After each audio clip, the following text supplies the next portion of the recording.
Bienvenue sur Parlons Catch, la chaîne de catch qui parle de catch sans langue de bois. Et aujourd'hui les gens se retrouvent en ce jeudi pour une nouvelle vidéo avec au programme la review de SmackDown Live. Hier on vous a proposé la review de Monday Night Raw et donc en ce jour on vous propose la deuxième review du show bleu sur cette chaîne Parlons Catch. Et comme d'habitude, ou presque, je suis accompagné du co-gérant de cette chaîne, Célian. Et donc avec lui on va donc tout simplement comme d'habitude vous proposer un débrief total en long, en large et en travers de A à Z de ce SmackDown Live en direct de Lincoln, Nebraska, sur SmackDown Live After Superstar Shake-Up. Mais avant de rentrer dans le vif du sujet et d'analyser point par point tous les segments qui nous ont proposés sur ce show bleu, je prends 30 petites secondes pour vous inviter à vous abonner sur les divers réseaux sociaux que nous avons, les comptes personnels sur Twitter et sur Instagram, mais également surtout notre compte professionnel @parloncatch_slb sur Twitter si vous voulez avoir toutes les actualités, dernières news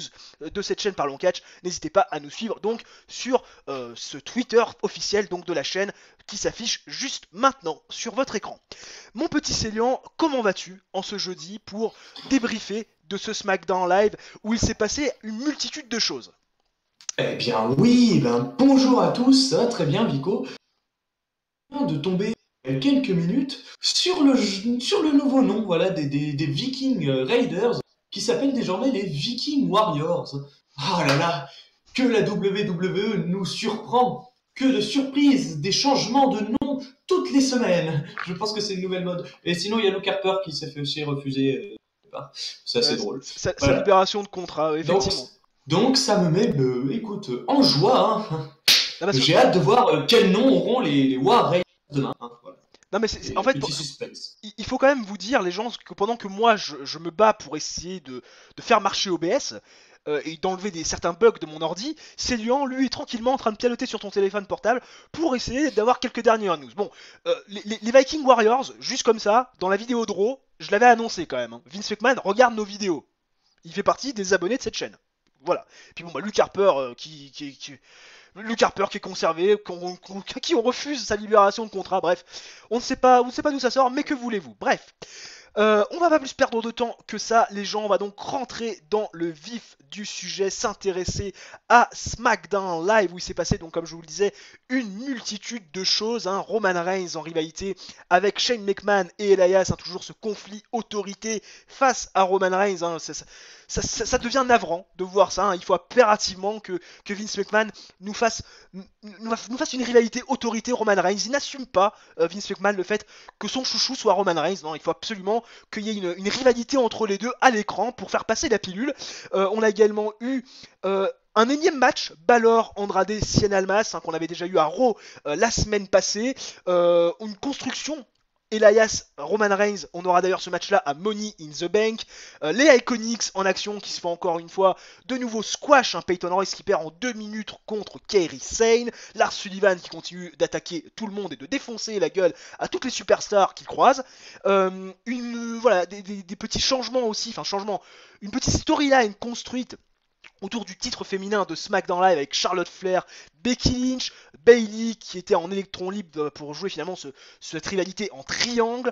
Et on a également eu le turn de Kevin Owens sur Kofi Kingston, lui qui était surnommé le Big O la semaine dernière, qui avait pris la place de Big E. Et bien non, on fait tourner tout simplement notre ami Kevin Owens au bout d'une semaine sur Kofi Kingston, et les deux vont s'affronter certainement, ça n'a pas été encore annoncé, mais les deux vont certainement s'affronter du côté de Money in the Bank. Mon petit Célian, es-tu prêt, je vais y arriver, à commencer cette petite review? Eh bien oui, je suis ready et pas beredy. Allez hop, c'était une blague de merde, mais c'est pas grave. Ouais, tu sors, Célian, enfin tu sors. En fait, si j'avais pas besoin de toi, je t'aurais jarté de l'appel. Mais sauf que je vais avoir besoin de toi. C'est pas très sympathique, mais bon. Non mais je le pense, on est sans langue de bois, on est sans langue de bois. Bref, on va pas plus perdre de temps que ça, donc on rentre tout de suite dans la review de SmackDown Live. L'image réalisée par Pierre s'affiche juste ici, comme je vous l'ai dit hier. Ne vous inquiétez pas, les catcheurs qui figurent sur la bannière de SmackDown Live, sur la photo que vous voyez, vont peut-être un petit peu changer parce que Samoa Joe n'est plus du côté de SmackDown Live. Becky Lynch, on ne sait pas trop. AJ Styles est parti du côté de Raw. Randy Orton est encore à SmackDown Live, mais ça fait 2 semaines qu'on le voit pas. Bref, mais vous inquiétez pas, on va vous changer tout ça. Pierre va s'en occuper ce week-end. Faut pas que j'oublie de lui demander parce que je l'ai toujours pas fait. Bref, on va donc commencer par. Bravo, bravo, c'est du bon travail.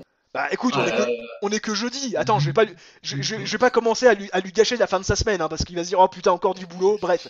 Donc, on va commencer par le commencement, la promo de Roman Reigns face à Shane McMahon, Elias qui est arrivé ensuite. Mon petit Célian, j'en ai parlé en introduction de vidéo.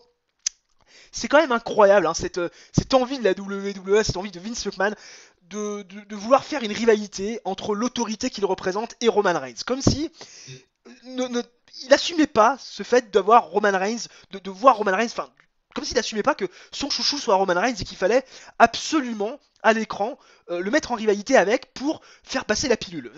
Moi j'ai trouvé cette promo mais alors absolument osef. Alors déjà le fait que Elias contre Roman Reigns ne me fait absolument pas bander, mais absolument pas, mais de long en large en travers. Voilà, cette interaction Shane McMahon qui représente finalement l'autorité et son père face à Roman Reigns, vraiment ça a été la goutte d'eau qui a fait déborder le vase, en tout cas de mon point de vue. Mon petit Célian, qu'est-ce que tu en penses toi? oui, alors je tiens juste à dire que si tu ne bandes pas, c'est normal que ce soit pas très long et pas très large. Voilà, c'est des petites blagues sexuelles. Mais non, j'en ai pas. En fait, j'en ai rien pensé. Voilà, genre je m'en contrefous. Mais c'est un point, je m'en fous parce que Shane McMahon, je m'en fous. J'ai pas forcément envie de le voir là. On le voit trop. Roman Reigns. Bah, ça fait depuis 2014 que j'ai pas envie de le voir, donc je sais pas pourquoi ça changerait maintenant. Et Elias, en réalité avec Roman Reigns, bah, j'en ai pas envie non plus. Du coup, ça fait quand même 3 personnes sur une promo de 15 minutes que j'ai pas envie de voir. Donc, je vais pas forcément dire que c'était bien, hein. Surtout un match Roman Reigns-Elias à Money in the Bank. Bon, alors, peut-être qu'on n'aura pas ce match, peut-être qu'ils vont le changer, mettre une stipulation, peut-être que par exemple le vainqueur des deux ira dans le MITB masculin, je sais pas. Enfin, j'ai pas envie de voir Roman Reigns dans le MITB, mais bon, ça c'est une autre histoire. Ah bah surtout s'il est là pour le gagner. Hein. Là, ça va péter Ouais, fort. ouais, il est favori en plus dans les sites de Paris, donc ça me fait très peur. Tout comme Charlotte Flair, bah, bon, peut-être plus maintenant parce que bon, on en parlera plus tard. Bref, Non, tout les ça choux, pour dire. Ouais, c'est n'importe quoi le Overpush. les Bref. chouchous, sont de sortie, les gens. Les chouchous sont de sortie. Oh D'ailleurs, là là, Célian vendez-moi. va s'énerver sur le match Bailey Charlotte Flair. Je préfère tout de suite vous prévenir. Donc voilà, promo d'un quart Oui. d'heure En fait, qui. ce SmackDown m'a bien saoulé au niveau de l'action. Donc, il n'y a pas que sur Bailey Charlotte où je vais être agressé. Je pense que ça va durer toute la vidéo. Non, donc vraiment, Shane McMahon, Roman Reigns, Elias, bah, c'est simple, je prends 2 couilles et je les bats. Voilà, je les bats dans tous les sens. J'en ai rien à faire. J'espère juste que ça va pas trop prendre de temps sur les autres épisodes de SmackDown Live qu'on va avoir chaque semaine. Sinon, je sais que je vais avancer sur le bouton skip. Voilà. Donc, voilà, je n'ai pas d'autre avis à dire. C'est vrai que ça m'intéresse. Alors, c'est vrai que si on veut trouver, alors j'ai à peu près le même avis que toi, donc je vais pas redire ce que tu as dit, mais si on veut trouver un point positif, c'est que la foule a eu une bonne réaction envers Roman Reigns. Mais après, faut pas non plus s'exciter les gens. Hein. On était dans le Nebraska. Les mecs sortent une fois dans l'année. Exactement, parce que déjà à WrestleMania, il s'est sifflé que acclamé, et bah, le dernier où il était là, je crois, c'était pareil, c'était la même chose. Donc au bout d'un moment, faut peut-être pas trop s'exciter. On sait tous que Roman Reigns va se refaire huer petit à petit parce qu'il est en train de subir le même booking désastreux qu'il a depuis 2014. Et donc c'est pas parce que le mec a une leucémie que ça change. C'est pas parce que Joe Anoa'i a une leucémie que Roman Reigns va être plus applaudi sur le long terme. Ça veut rien dire. C'est mort de Ah fonctionner bah comme ça. Ça ne surtout s'il continue à l'overpusher, à le forcer de la sorte. Enfin bref, voilà donc pour notre avis de manière générale, vous l'aurez compris, hein, on n'a pas forcément une grande affection pour la promo d'ouverture de ce show. Ensuite, on va zapper le segment New Day, hein, ça sert pas à grand chose. Kofi Kingston, moi Ouais.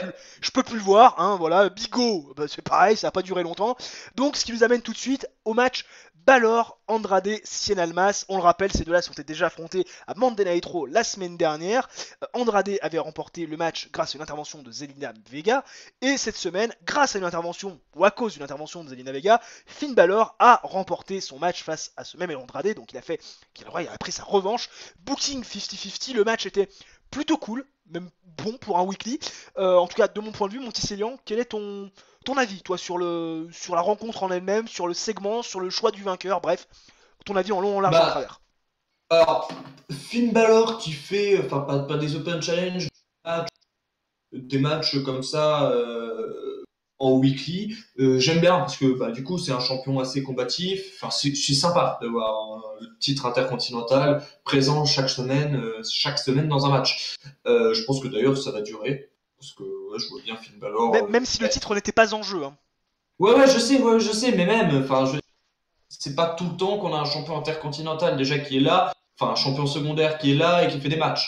Oui, c'est Quand on vrai. voit les derniers règnes, moi je trouve que c'est plutôt bien de le souligner, surtout des matchs avec Finn Balor qui est quand même bon. Voilà. Après, le problème c'est qu'un Finn Balor Andrade, alors en fait, du coup, ça aurait été sûrement mieux de construire une rivalité pour aboutir à un match un peu en pay-per-view entre ces deux-là en fait, plutôt Ouais, que de mais nous faire deux matchs à SmackDown, enfin à Raw et à SmackDown. tu as tout à fait raison, mon petit Célian, parce qu'on risque de se le retaper à IMITB. Mais le problème, avec cette fois-ci le titre qui est en jeu, mais le Ah, problème, le, alors, oui, mais le problème, Célian, oui, attends, laisse-moi finir. Le problème, ouais, vas-y. c'est que si on se tape ce match, c'est ce qui risque d'arriver, peut-être avec une stipulation, j'en sais rien, qu'on aura déjà deux matchs de l'échelle, donc à mon avis, on n'en aura pas un troisième, mais on risque de voir ces deux-là s'affronter.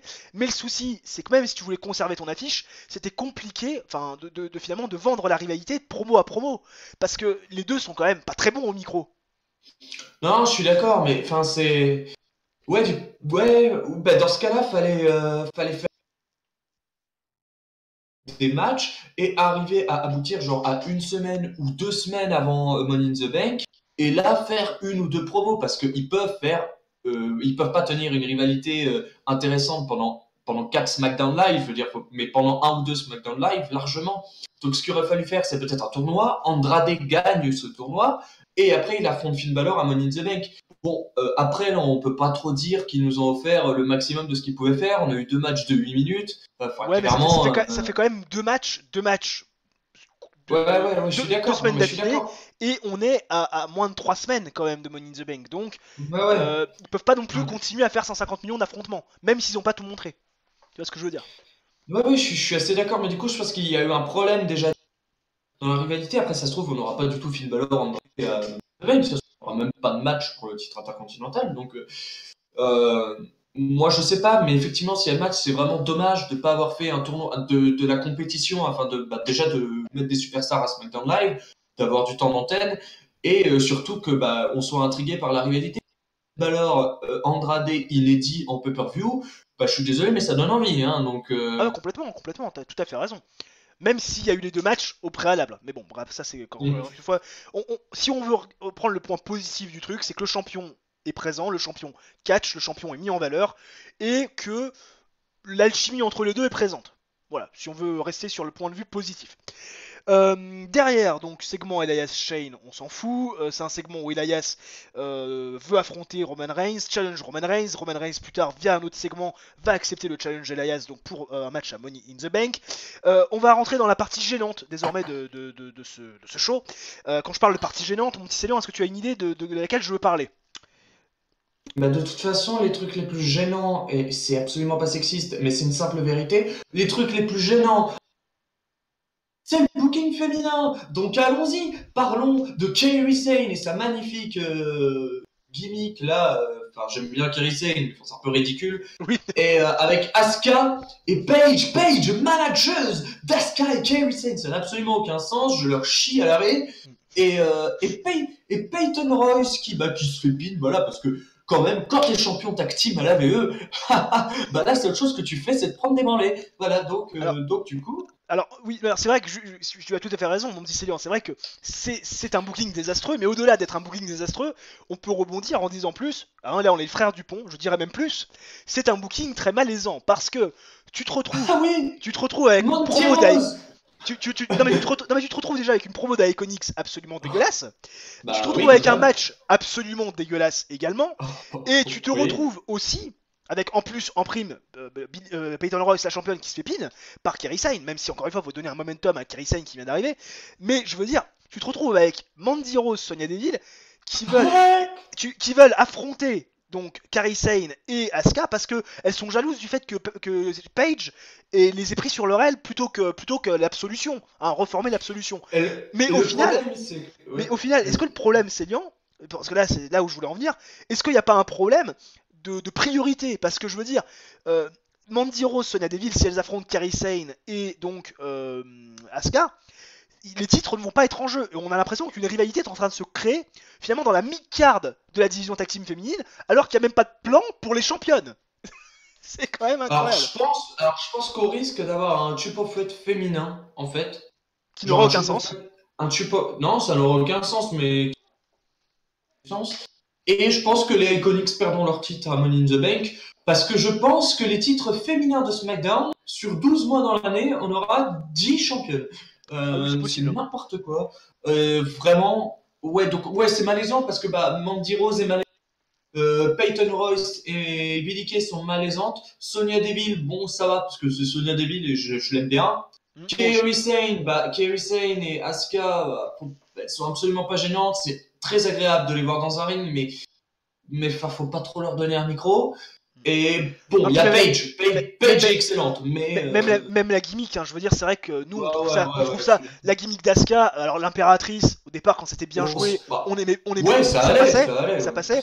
Mais alors la gimmick de pirate de Kairi Sane, bon après ça veut dire que il y a une signification au Japon, hein, c'est quelque chose qui est apprécié au Japon, mais c'est vrai que la culture japonaise aux États-Unis, même pour nous Européens, c'est compliqué c'est compliqué de la comprendre au final. Donc c'est vrai qu'on se retrouve avec des trucs où on comprend pas trop les choses. Et on trouve ça un peu ridicule. Au final, c'est vrai qu'en ce qui concerne les féminines de la division tag team, on peut globalement conclure sur le fait qu'il n'y a absolument rien de positif et absolument rien de construit. Je suis d'accord. Voilà, on peut dire ça, je pense que ça résume bien le truc. On va quand même parler 30 secondes de ce qui se passe avec Lars Sullivan, qui attaque plusieurs lutteurs. Il a attaqué Chad Gable, il a attaqué Jinder Mahal. Il nous a sauvés quand même. Vraiment, juste 30 secondes, on en parle. Hein. Oui, j'ai peur de devoir mourir dans Non mais c'est liant, il nous a quand même sauvés d'un match, Chad Gable, Jinder Mahal. D'ailleurs, les shake-up continuent cette semaine. Hein. Jinder Mahal, il arrive. Pareil pour Chad Gable. Enfin, voilà, il nous l'avait pas annoncé la semaine passée. La VE, c'est tellement bien. C'est-à-dire que t'as l'impression d'être dans Avengers Endgame, sans spoiler, il y a tout qui part en couille. C'est n'importe quoi. Ça n'a aucun putain de sens. Enfin, si, en fait, Avengers a beaucoup de sens. Du coup, j'ai rien dit. Voilà. Non, en fait, la VE, c'est les Avengers du pauvre, en fait. Alors, d'ailleurs, en parlant d'Avengers, je pense que je suis la seule personne au monde, enfin, la seule personne, peut-être pas, mais l'une des seules personnes qui aime le cinéma, qui aime tous les trucs divertissements cinématographiques, qui, ne regarde pas Avengers. J'en ai regardé aucun. Voilà. C'est ton droit. Hein. Voilà, mais les gens vont me prendre pour un fou. Enfin bref. Donc Lars Sullivan nous a sauvés d'un match. Donc Chad Gable, Jinder Mahal, qui ont fait arriver donc du côté du show bleu. Et il a également eu une confrontation avec R-Truth. On a envie de dire, ça sert à quoi? Moi je trouvais que c'était intéressant ce qui s'est passé la semaine dernière avec éventuellement l'obsession qu'il pourrait avoir pour Carmella. Ça aurait pu être quelque chose de plutôt sympa. Il aurait pu avoir quelque chose, un début de sens à son personnage. Finalement, il capitalise pas sur ça cette semaine. Donc s'il capitalise dessus la semaine prochaine, ça sera trop tard. Au final, Lars Sullivan, si on peut en dire deux mots, c'est à quoi il sert? À rien, il sert à nous faire. À quoi il sert? Je sais pas. Non mais il m'énerve. En fait, c'est le booking. Sullivan, non, il est pas prêt dans tous les cas, mais il pourrait être un minimum intéressant, mais il ne l'est pas. Voilà, il ne l'est pas. Il a aucune réaction. Il est inintéressant. Non, c'est la neutralité totale, et puis encore plus dans un public de fermiers, quoi. Donc. Ah oui, complètement. Ça, c'est clair que c'était assez impressionnant. Le manque de réaction, même pour un public de Clampignou. Et c'est vrai que le personnage est très fade. Il n'y a rien d'intéressant. En revanche, le segment qui a suivi juste après, ou quelques minutes après. Non, c'est pas intéressant non plus. Ah si, si, c'est intéressant. Alors peut-être que je l'ai pas mis dans l'ordre, mais moi, le segment dont je voulais parler tout de suite après, c'était le segment d'Aleister Black. Oui, pardon, j'ai cru que c'était Charlotte Flair. Voilà, on sera pas d'accord sur le truc féminin, il y aura débat. Mais sur ce qui se passe sur Aleister Black, Aleister Black, donc il a fait toute cette première partie de carrière entre guillemets avec donc notre ami Ricochet à Monday Night Raw, à SmackDown Live, il s'est battu pour les titres tag team, il ne les a jamais gagnés et au final on se retrouve mon petit Célian avec un Aleister Black et un Ricochet qui se finissent chacun de leur côté, un à Raw, un à SmackDown et Aleister Black, on est en train de le retrouver un peu mode NXT. Et ça me fait plaisir parce que je vois la patte de Triple H et certainement l'envie de Triple H qui a quand même Bah, qui veut protéger quand même ses créations, qui a peut-être allé dire un petit oui. mot dans l'oreille de Vince McMahon en lui disant fais pas le con avec celui-là, redonne-lui sa gimmick d'NXT. Et honnêtement, le personnage Bah, d'Aleister Black qu'on est en train de me vendre, honnêtement, il est après, semblable, copie conforme à celui ouais. d'NXT, j'adore, perso. Moi, je trouve ça, enfin, limite normal, c'est-à-dire qu'il est de retour en solo. Donc, bah, écoute, on laisse faire. Je pense qu'il a pas carte blanche, loin de là, mais c'est pas Vince McMahon qui a directement l'influence. Et ça peut être intéressant dans ce cas-là. Bah après tu dis c'est normal qu'on le retrouve en solo avec cette gimmick là, vu le changement de gimmick et vu Oui, oui, non, la mais. piètre utilisation des superstars d'NXT qui passent dans le main roster, quand je vois Aleister Black bien comme il faut, bien dans ses bases, bien dans son personnage, qu'on lui redonne voilà, le même personnage et la même profondeur que ce qu'il avait à NXT, honnêtement, je me dis pas que c'est normal, je me dis que on est béni des dieux en fait. Voilà ce que je me dis mon petit Seigneur. Ouais, Enfin bon, ouais, ouais. enfin bon, bref, voilà, je pense qu'on est d'accord pour dire que c'est un segment qui attire notre curiosité voilà, sur la suite pour Aleister Black. Il y a un deuxième segment qui a suivi, je sais pas si tu l'as vu, il y a le segment de Bray Wyatt qui a également continué dans son petit délire. Alors là, on parlait de la neutralité, du fait que c'était pas intéressant pour Non. Lars Sullivan, très intéressant pour J'ai Aleister Black. totalement loupé ça. J'ai Mais alors, totalement loupé Bray ça. Wyatt Alors nous a refait vraiment, une j'ai rien promo. vu. Nous a refait Ah une oui, promo. bah, je Alors, sais pas. je t'avoue, j'ai pas eu le courage de l'écouter jusqu'au bout, mais a priori, on veut, selon les dires de Vince McMahon, on aurait des gros plans pour Bray Wyatt. Hein, on veut vraiment créer un personnage encore plus dérangé, encore plus glauque, mais dans une autre manière que le personnage qu'il avait avant. Alors après, voilà, hein, c'est des informations qui viennent des sites de lutte spécialisés américains. On verra bien comment ça va se passer, mais techniquement, il y a de gros projets pour Bray Wyatt et on voudrait que cette gimmick voilà, soit plus glauque, soit plus flippante que la précédente, mais dans un autre genre que finalement que sa gimmick précédente avec la Wyatt Family. Enfin bref, pour être tout à fait honnête avec vous, je n'ai pas eu le courage de tout écouter, tellement j'ai trouvé ça. Je sais même pas si je peux dire que c'est ridicule, en fait, tellement j'ai trouvé ça ouais, complètement différent du Bray Wyatt que je connais et j'arrive pas à m'enlever l'image du Bray Wyatt d'avant, donc c'est peut-être aussi pour ça. Euh, Bah écoute, je verrai du coup. Là, tu verras, moi honnêtement, ce mec me fait flipper, mais pas de la bonne manière, vraiment. Donc derrière, on passe à la promo, au segment où tu voulais cracher ton venin, tout ce qui concerne les championnats, donc le championnat tag team, le championnat féminin de SmackDown Live. On a eu une confrontation, Charlotte Flair, Becky Lynch, Charlotte Flair qui dit que voilà, à WrestleMania, c'est notre amie Ronda Rousey qui s'est fait pin, pas elle, qu'elle a pas vraiment perdu. Non, mais elle est complètement conne cette meuf. D'un triple threat match. C'est dingue le nombre de débiles mentaux à la WWE qui disent oh mais elle m'a pas pin. Bah oui, débile, c'est la règle du triple threat match. T'avais qu'à être là au moment du. Oh, ça me casse Bref. les couilles. En plus, c'est Charlotte Flair. À chaque fois, c'est la même chose. Depuis 3 ans, c'est la même chose. Ah, tu m'as pas pin en 2016, tu m'as pas pin en 2017, tu m'as pas pin en. Et c'est bon. Rentre chez toi, va te coucher. Bon, ouais. En même temps, tant que tu seras sur Push, on pourra, ça arrivera jamais, quoi. Je veux dire, voilà. Bref, mais c'est vrai que voilà, c'est l'excuse que trouve Charlotte Flair.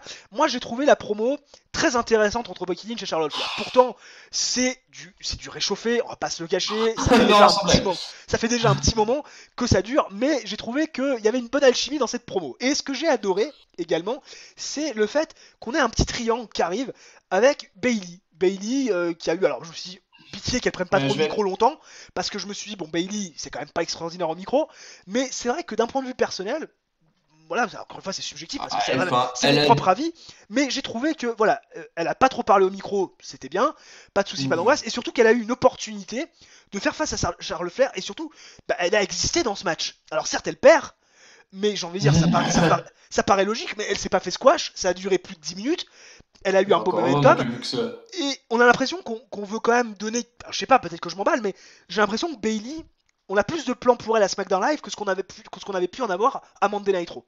Bon, écoute, je vais pas m'en plaindre, hein. Enfin, je suis pas fan de Bailey, mais ça change. Non, alors je vais être assez objectif. La promo, effectivement, était pas mal. Enfin, était pas mal. Les arguments donnés, c'est merde. Bailey qui arrive et qui dit à Becky Lynch ah oui, oh, tu m'as jamais battu. Bah, en même temps, elles se sont pas affrontées depuis 2015 à NXT, donc bon, je veux dire, sois logique un peu aussi. J'ai l'impression que toutes les women's, elles sont débiles à la VE. Enfin, c'est n'importe quoi. Genre, on oublie de l'acheter à fonction intelligence, quoi. C'est waouh. Bah, à part Becky Lynch qui est très badass, c'est vrai que le reste. Ah non, mais elles sont stupides. Le booking féminin est stupide. Le script qu'on leur donne, c'est stupide. Je sais pas, mais je pense que les mecs en backstage sont sexistes. Hein, c'est pas possible, vraiment, il y a un problème. Du coup, bon, la promo, ouais, ça allait. Et Charlotte Flair, Bailey, bah écoute, pourquoi pas. Mais pas Charlotte Flair qui gagne. C'est-à-dire que j'en ai marre. En un an, on a eu combien de Charlotte Flair, Becky Lynch? Sérieusement. Non mais sérieusement, on en a eu, je suis sûr, weekly, pay-per-view confondu, on n'est pas loin de 10 matchs. C'est n'importe quoi. Ah bah ça oui, Il y je en suis a d'accord avec toi. C'est-à-dire que Bailey, ok, elle est pas forcément crédible pour gagner face à Charlotte Flair. Avec le booking qu'elle a, c'est entre guillemets... si on parle de crédibilité, c'est entre guillemets logique que Charlotte Flair gagne. Cependant, je trouve que c'est beaucoup plus intéressant de faire gagner Bailey pour la simple et bonne raison que déjà, elle n'était pas obligée de gagner Elbow, un Bailey, mais par exemple sur un roll-up, ça aurait pu être possible, et Bailey qui gagne, et après on peut avoir un match sympathique et presque, enfin inédit en tout cas dans le main roster, entre Becky Lynch et Bailey, et ça permet de mettre Bailey un petit peu sur le devant de la scène pendant un mois par exemple, et après de la remettre en mid-card ou de temps en temps en attendant qu'elle reconstruise un petit peu son personnage qui est quand même un peu mort.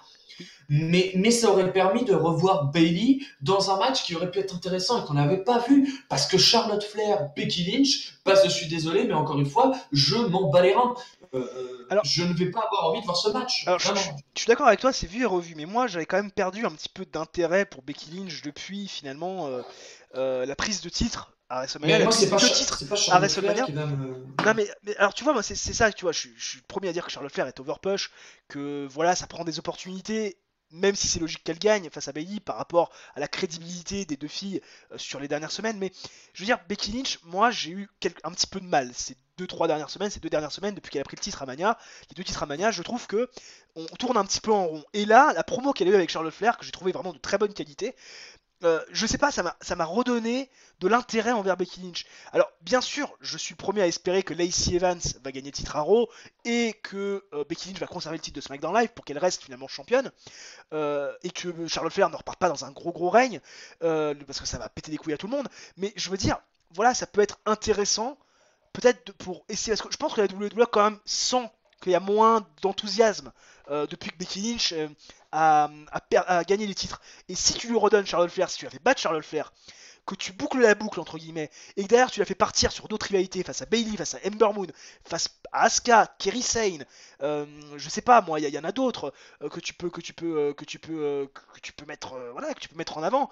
Je veux dire, ça peut être intéressant, ça peut vraiment relancer toute la division féminine de SmackDown Live, et on sait qu'il y a un gros potentiel à SmackDown Live, ce qui n'est pas le cas à Monday Night Raw. Donc je sais pas, moi je pense que pour boucler la boucle, il fallait Charlotte Flair. Après, je suis conscient de l'overpush. Et je dis ça en étant loin d'être un fan de Charlotte Flair. Je ne suis pas un hater, mais je suis loin d'être un fan.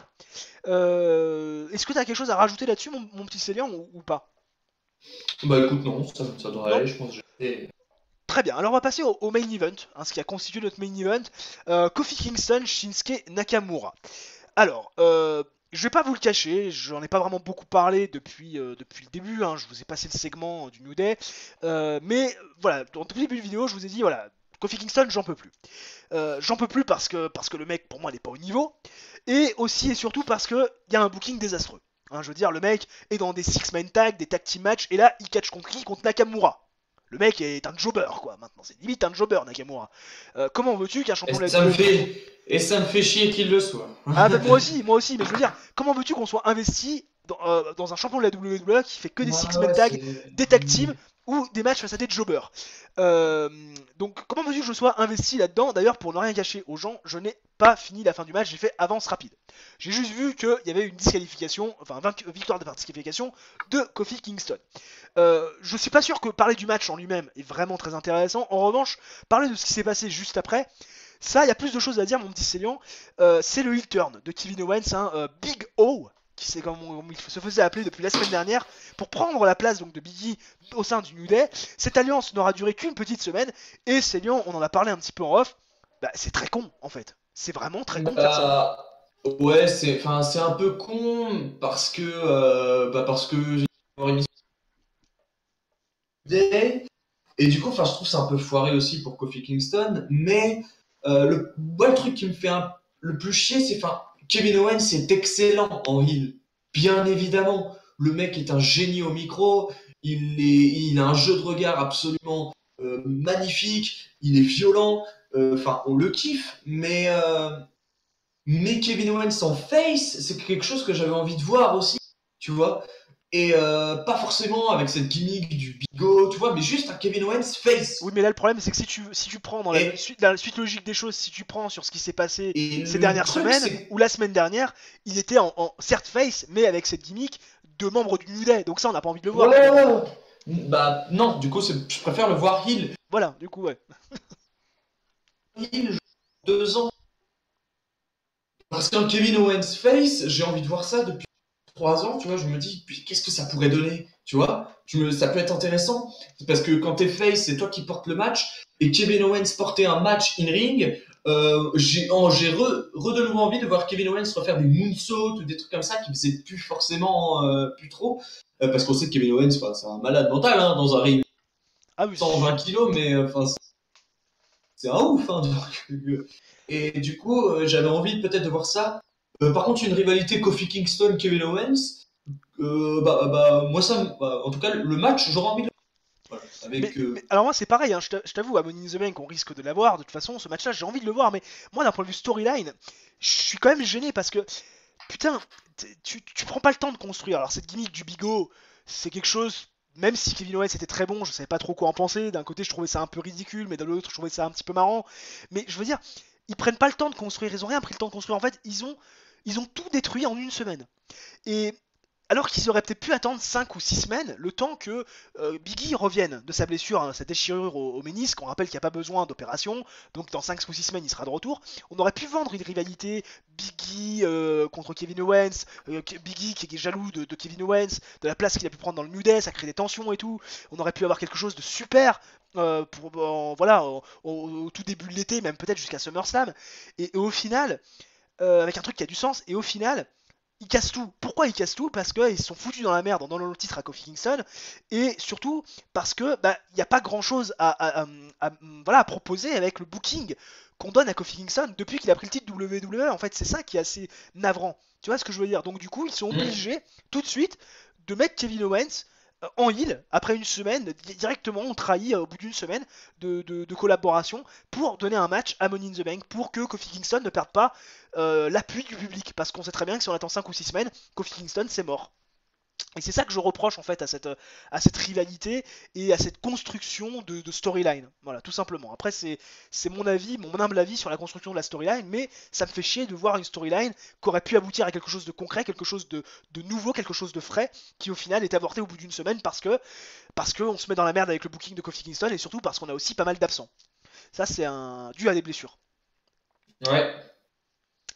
Quelque chose à rajouter, mon petit Célian, ou pas du Bah tout? écoute, non, je pense que ce sera fini. Non?